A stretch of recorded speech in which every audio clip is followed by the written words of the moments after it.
रब्बिल आलमीन वस्सलातु वस्सलामु अला सय्यिदिल मुरसलीन अम्मा बाद फ़ाऊज़ु बिल्लाहि मिनश शैतानिर रजीम बिस्मिल्लाहिर रहमानिर रहीम। अस्सलामु अलैकुम नाज़रीन। अॼु असां हफ़्तावार रिसाले में अमीर अहले सुन्नत दामत बरकातुहुल आलिया जे तरफ़ां इरशाद थियल रिसालो मौला अली रज़ियल्लाहु ताला अन्हु जा 72 इरशाद इंशाअल्लाह अज़्ज़ व जल इन जे ॿुधण जी सआदत हासिल कंदासीं ऐं इहा बि नियत कंदासीं त जीअं अमीर अहले सुन्नत दामत बरकातुहुल आलिया जे दुआ मां असांखे बि हिसो मिली सघे। अचो स्टार्ट कयूं था। जिन दोस्तनि अञा ताईं असांजे इन चैनल खे सब्सक्राइब नाहे कयो, सब्सक्राइब करे वठो त जीअं हर ईंदड़ नओं रिसालो अव्हां ताईं जल्द अज़ जल्द पहुची सघे। बेल आइकन खे बि ज़रूरु क्लिक कंदा त जीअं जल्दी नोटिफिकेशन तव्हां ताईं पहुची सघे।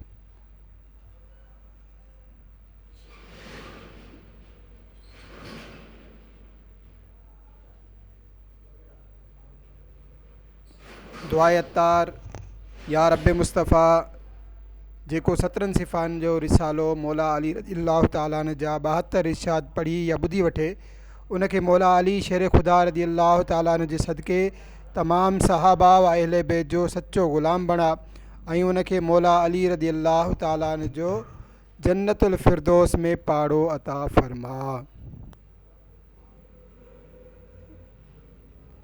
एक भेरो कंहिं फ़क़ीर गैर मुस्लिमन खां सुवाल कयो काशिक घुरी त उन्हनि मज़ाक मां मौला अली मुश्किल कुशा शेर ख़ुदा रज़ियल्लाहु ताला अन्हु ॾांहुं मोकिले छॾियो।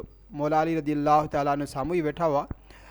उन हाज़िर थी सुवाल कयो त पाण रज़ियल्लाहु ताला अन्हु दुरूद शरीफ़ पढ़ी उन जी तरीअ ते दम कयो ऐं फ़रमायो हिन मुठ बंदि कर, जिन माण्हुनि तोखे मोकिलियो आहे उन्हनि जे साम्हूं वञी खोल। काफ़र खिली रहिया हुआ त ख़ाली फूक करण सां छा थींदो, पर जॾहिं साहिल उन्हनि जे साम्हूं मुठ खोली त उन जे हथ में हिकु दीनार हुयो। इहा करामत ॾिसी कई गैर मुस्लिम मुसलमान थी विया। सल्लू अलल हबीब सल्लल्लाहु ताला अला मुहम्मद सल्लल्लाहु ताला अलैहि वालिहि वसल्लम। मौला अली जो तारुफ़। मुसलमाननि जो चौथों ख़लीफ़ो अमीरुल मोमिनीन हज़रत मौला अली करमल्लाहु ताला वजुल करीम मक्के शरीफ़ में पैदा थिया।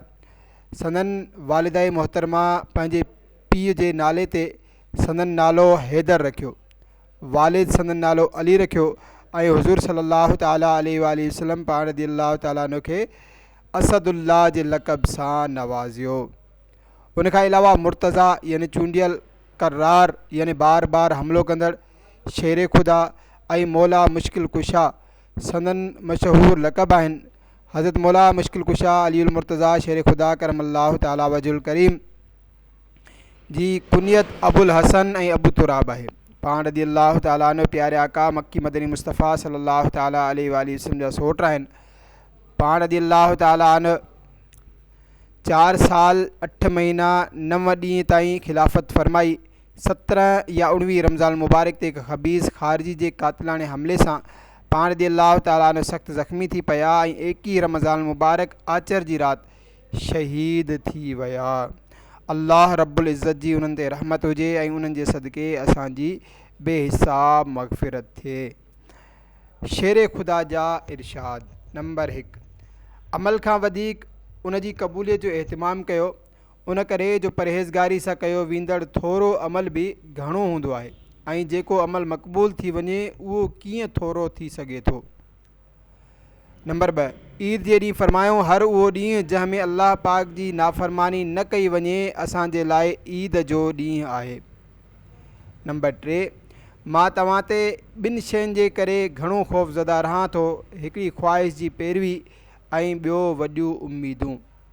नंबर 4, जेको शख़्स इहो गुमान रखे थो त नेक अमल अपनाए बग़ैर जन्नत में दाख़िल थींदो त उहो कूड़ी उम्मीद जो शिकार आहे। नंबर 5, ख़र्च कयो त शहीर न कयो ऐं पाण खे उन करे बुलंद न कयो जो तव्हांखे सुञातो वञे ऐं तव्हांजो नालो थिए, बल्कि लिकियल रहो ऐं ख़ामोशी इख़्तियार कयो, सलामत रहंदो। नंबर 6, इंसान जो क़द 22 साल जॾहिं त अक़ल 28 सालनि जी उमिरि ताईं वधंदो आहे। उन खां पोइ मरण घड़ी ताईं तजुर्बनि जो सिलसिलो रहंदो आहे। नंबर 7, गुनाहनि जी नुहूसत सबबु इबादत में सुस्ती ऐं रिज़्क़ में तंगी ईंदी आहे। नंबर 8, बानो बेसब्री करे पाण खे हलाल रोज़ी खां महरूम करे छॾींदो आहे ऐं उन जे बावजूदु पंहिंजे मुक़दर खां वधीक नाहे हासिल करे सघंदो। नंबर 9, जंहिं तकलीफ़ खां पोइ जन्नत मिलण वारी हुजे उहा तकलीफ़ नाहे ऐं जंहिं राहत जो अंजाम दोज़ख ते हुजे उहा राहत नाहे। नंबर 10, पंहिंजी राय काफ़ी सम्झण वारो ख़तरे में आहे। नंबर 11, जॾहिं तव्हां पंहिंजे दुश्मन खां बदिलो वठण ते क़ादिर थी वञो उन जी शुक्राणे में उनखे मुआफ़ करे छॾियो। सुभान अल्लाह। नंबर 12, उन्हनि माण्हुनि मां न थिजो जिन खे नसीहत उन वक़्तु फ़ाइदो ॾींदी आहे जॾहिं तमामु घणो शर्मिंदा कयो वञे। नंबर 13, लालच जी चमक ॾिसी अक्सर अक़ुलु धोखे में अची वेंदो आहे। नंबर 14, जॾहिं कंहिं शख़्स जो अक़ुलु कामिल थी वेंदो आहे त उन जी गुफ़्तगू में कमी अची वेंदी आहे। नंबर 15, माण्हुनि में जेको वधीक इल्मु वारो हूंदो आहे उहो अल्लाह पाक खां घणो डिॼंदो, घणी इबादत कंदो ऐं अल्लाह पाक जी रिज़ा जे लाइ वधीक नसीहत कंदो आहे। नंबर 16, माल ऐं औलाद दुनिया जी खेती आहे ऐं नेक आमाल आख़िरत जी। अल्लाह पाक पंहिंजे कई बाननि खे इहो सभु अता फ़रमाईंदो आहे। नंबर 17, जेकॾहिं मां चाहियां त सूरह फ़ातिहा जी तफ़सीर सां 70 उठ भरे छॾियां, यानी उन जी तफ़सीर लिखंदे एतिरा रजिस्टर तयारु थी वञनि जो 70 उठ उनखे खणनि। नंबर 18, जेकॾहिं शराब जो हिकिड़ो कतरो कोह में किरी पए पोइ उन जॻह ते मीनार बणायो वञे त मां उन ते अज़ान न ॾियां, ऐं जेकॾहिं दरिया में शराब जो फुड़ो किरी पए पोइ दरिया सुकी वञे ऐं उते गाह फुटी अचे त मां उन में पंहिंजे जानवरनि खे न चाढ़ियां। नंबर 19, वॾियूं उम्मीदूं आख़िरत खे विसाराए छॾींदियूं आहिनि ऐं ख़्वाहिशुनि जी पैरवी हक़ खां रोकींदी आहे। नंबर 20, पंहिंजे घरनि मां कोरीअड़नि जा ॼार परे कयो, इहे नादारी यानी तंग दस्तीअ जो सबबु आहिनि। नंबर 21, हर नेकी करण वारे जी नेकी जो वज़न कयो वेंदो सवाइ सब्र करण वारनि जी जो उन्हनि खे बिना हिसाब किताब जे ॾिनो वेंदो। नंबर 22, जन्नत जे दरवाज़े जे क़रीब हिकु वणु आहे, उन जे हेठां 2 चश्मा निकिरनि था। मोमिन उते पहुची हिकु चश्मे में गुसल कंदो, उन सां उनजो जिस्म पाक ऐं साफ़ थी वेंदो ऐं ॿिए चश्मे जो पाणी पीअंदो, उन सां उनजो बातिन पाकीज़ा थी वेंदो ऐं पोइ मलाइक जन्नत जे दरवाज़े ते उनजो इस्तक़बाल कंदा। नंबर 23, 2 दोस्त मोमिन ऐं 2 दोस्त काफ़र हुआ। मोमिन दोस्तनि मां हिकु मरी वेंदो आहे त बारगाह इलाही में अर्ज़ु कंदो आहे, या रब, फलाणो तुंहिंजे ऐं तुंहिंजे रसूल जी फ़रमान बरदारीअ जो ऐं नेकी करण जो हुकुम ॾींदो हो ऐं मूंखे बुराई खां रोकींदो हो ऐं ख़बर ॾींदो हो त मूंखे तुंहिंजे हुज़ूर में हाज़िर थियणो आहे। या रब, उनखे मूंखां पोइ गुमराह न कर ऐं उनखे हिदायत ॾे जीअं मुंहिंजी हिदायत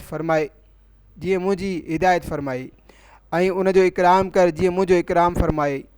जॾहिं उनजो मोमिन दोस्त मरी वेंदो आहे त अल्लाह पाक ॿिन्ही खे जमा कंदो आहे ऐं फ़रमाईंदो आहे त तव्हां मां हर हिकु ॿिए जी तारीफ़ करे त हर हिकु चवंदो आहे हीउ भलो भाउ आहे, सुठो दोस्त आहे, सुठो साथी आहे।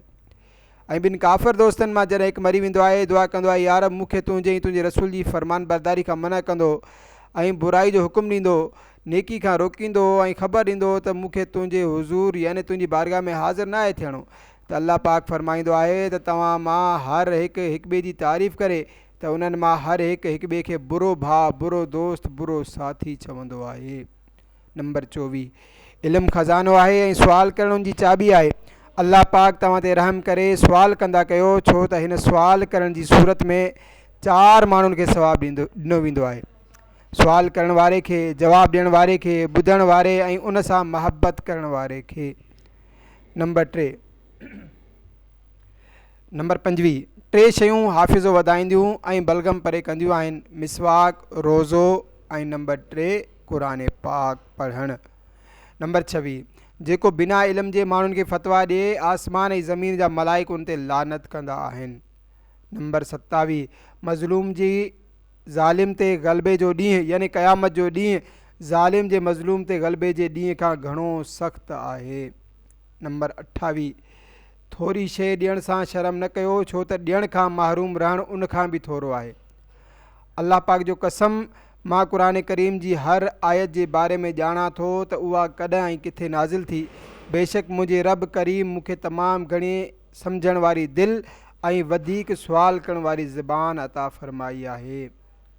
नंबर 30, क़यामत जे ॾींहुं दुनिया ख़ूबसूरत शिकिल में ईंदी ऐं अर्ज़ु कंदी है मुंहिंजा रब मूंखे पंहिंजो को वली अता फरमा। अल्लाह पाक फरमाईंदो वञ तुंहिंजी का औकात नाहे ऐं न ई मुंहिंजी बारगाह में को मक़ाम आहे जो मां तोखे पंहिंजो को वली अता करियां। पोइ उनखे पुराणे कपिड़े जीअं वेढ़े जहन्नम में उछलायो वेंदो। नंबर 31, भलाई उहा नाहे त तोखे घणो माल ऐं औलाद हासिलु थिए, बल्कि भलाई इहा आहे त तुंहिंजो इल्मु अमल वधे ऐं हिल्म यानी कुवत बर्दाश्त बि अज़ीम थिए ऐं अल्लाह पाक जी इबादत एतिरी त घणी करी जो माण्हुनि खां अॻिते वधी वञी।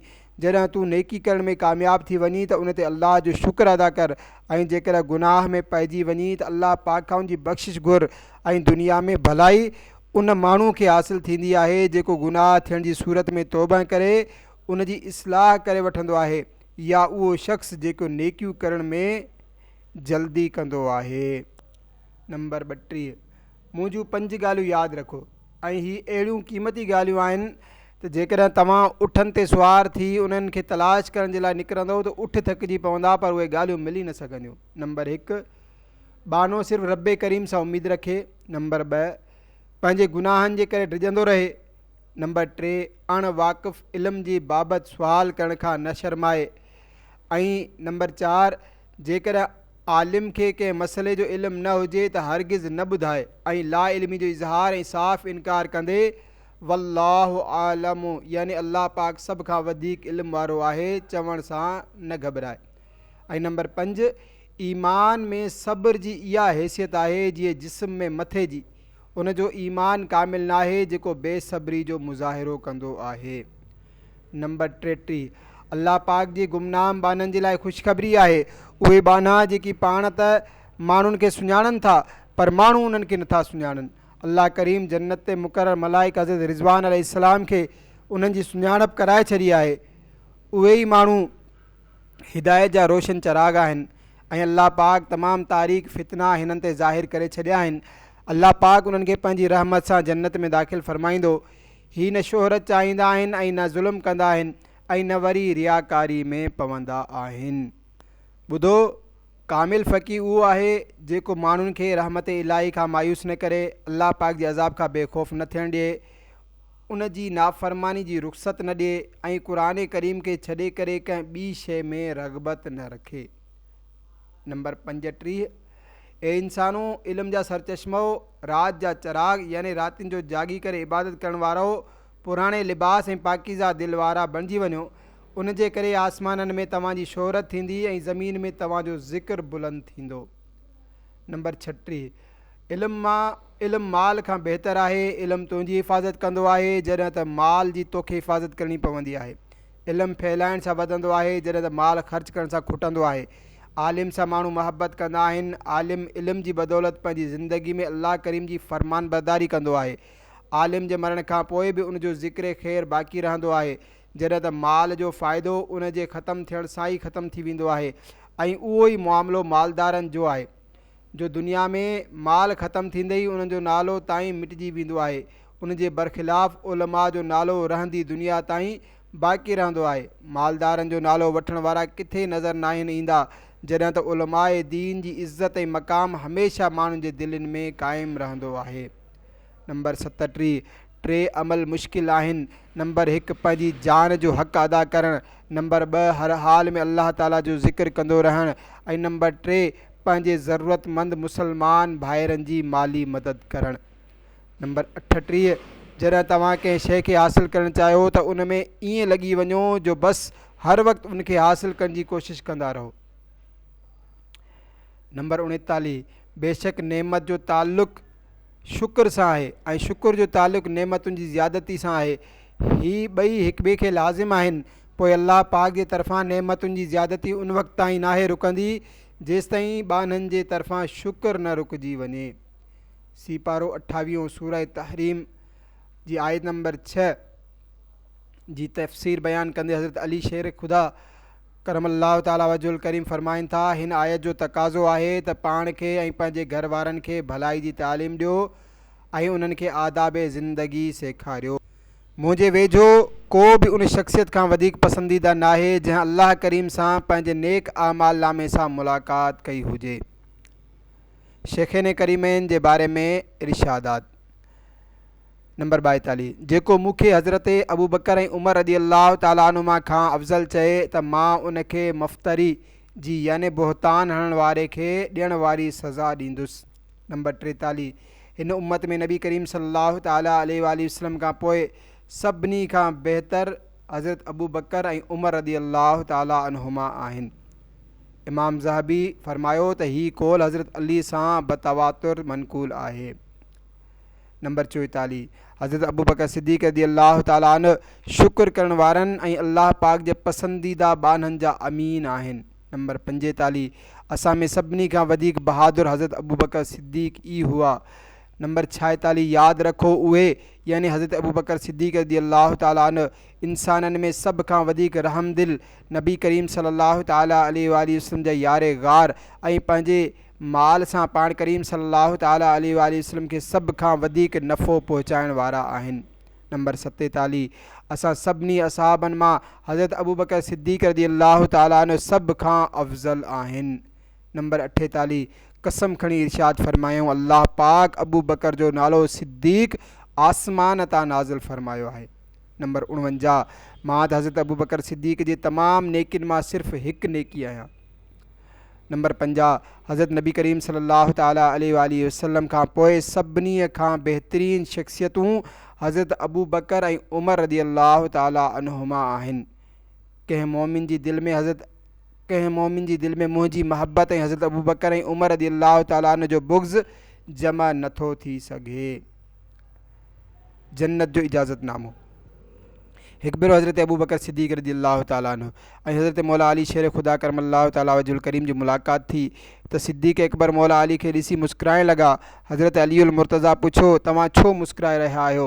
हज़रत अबू बकर सिद्दीक़ फ़रमायो मूं रसूलुल्लाह सल्लल्लाहु ताला अलैहि वसल्लम खे इहो फ़रमाईंदे ॿुधो त पुल सिरात तां उहो ई गुज़रंदो जंहिंखे अलीउल मुर्तज़ा तहरीरी इजाज़तनामो ॾींदा। उहो ॿुधी करे हज़रत अली बि मुस्कुराइण लॻा ऐं चवणु लॻा छा मां तव्हांखे रसूलुल्लाह सल्लल्लाहु ताला अलैहि वसल्लम जे तरफ़ां तव्हांजे लाइ बयानु कयल ख़ुशख़बरी न ॿुधायां? त रसूलुल्लाह सल्लल्लाहु ताला अलैहि वसल्लम इरशाद फ़रमायो पुल सिरात तां गुज़रण जो तहरीरी इजाज़तनामो सिर्फ़ु उन्हीअ खे मिलंदो जेको अबू बकर सां महबत करण वारो हूंदो। नंबर 51 पंहिंजी ज़बान खे क़ाबू में रखो छो त इंसान जी हलाकत घणी गुफ़्तगू करण में आहे।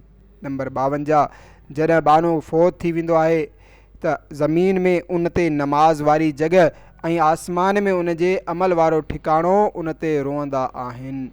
नंबर 53 जेको नमाज़ में बीही क़ुरान करीम जी तिलावत करे उन जे लाइ हर हर्फ़ जे बदिले 100 नेकियूं आहिनि ऐं जेको वेही तिलावत करे उन जे लाइ हर हर्फ़ जे बदिले 50 नेकियूं आहिनि ऐं जेको नमाज़ खां अलावा बावज़ू तिलावत करे उन जे लाइ 25 नेकियूं आहिनि ऐं जेको बिना वज़ू तिलावत करे उन जे लाइ 10 नेकियूं आहिनि ऐं राति जो क़याम यानी इबादत अफ़ज़ल आहे छो त उन वक़्तु दिलि वधीक फ़ारिग़ हूंदी आहे। नंबर 54 ताजुब आहे उन शख़्स ते जेको सामान तिजारत रखण जे बावजूदु हलाक थी वेंदो आहे। पुछो वियो सामान तिजारत छा आहे? फ़रमायूं इस्तग़फ़ार। नंबर 55 मां उन शख़्स खे कामिल अक़ल वारो नथो सम्झां जेको सूरह बक़रा जूं आख़िरी 2 आयतूं पढ़ी न सुम्हंदो हुजे। उहे 2 आख़िरी आयतूं ही आहिनि बिस्मिल्लाहिर रहमानिर रहीम आमनर रसूल बिमा उन्ज़िला इलैहि मिर रब्बिही वल मुअमिनून कुल्लुन आमन बिल्लाहि व मलाइकतिही व कुतुबिही व रुसुलिही ला नुफ़र्रिक़ु बैन अहदिम मिर रुसुलिही व क़ालू समिअना व अताना गुफ़्रानक रब्बना व इलैकल मसीर ला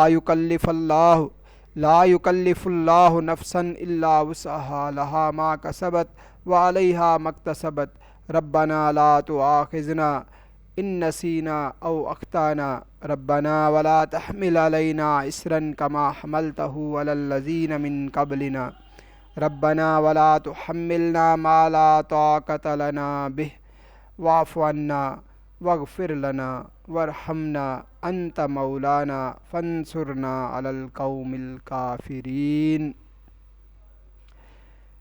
जेको खाधो नमकीन शइ सां शुरू थींदो आहे अल्लाह करीम उन खां 70 बीमारियूं परे करे छॾींदो आहे।